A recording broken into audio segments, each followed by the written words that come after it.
Quem criou Deus?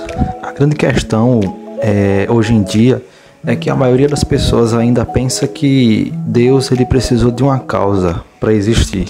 O argumento mais comum é que tudo que existe foi causado por alguma coisa, ou seja, tudo que existe precisa de uma causa. Logo, se Deus existe, Deus também precisa de uma causa. Esse é um argumento que a maioria dos ateus sempre gostam de citar.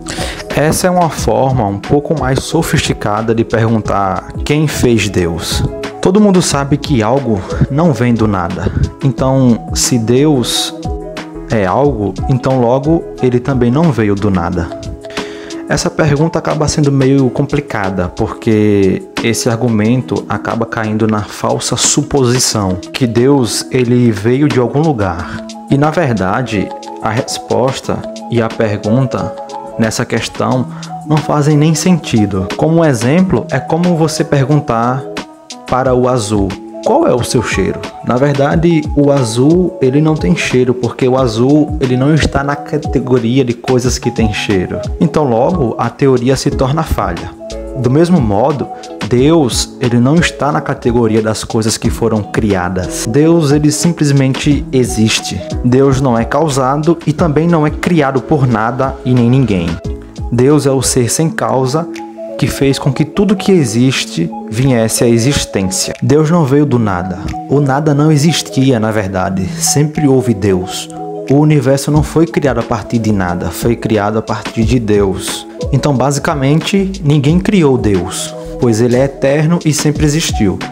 A doutrina da autoexistência de Deus é um dos fundamentos da fé cristã. Ele é o criador e sustentador de todas as coisas, mas jamais precisou ser criado ou sustentado por alguém. Tanto é que a primeira frase das Escrituras diz: no princípio Deus criou. Gênesis capítulo 1, versículo 1. Esse versículo aponta para a verdade de que somente Deus é eterno e que todas as demais coisas tiveram início, inclusive o próprio tempo. Eu sei que em teoria é um pouco complicado de entender. Na verdade, para nós é fácil entender a existência de algo ou alguém que tem um começo e também um fim. Por isso, temos dificuldade em entender a existência do Deus que não tem nem começo e nem fim. Da mesma forma que Deus nunca precisou ser criado para existir, ele também jamais poderá deixar de existir.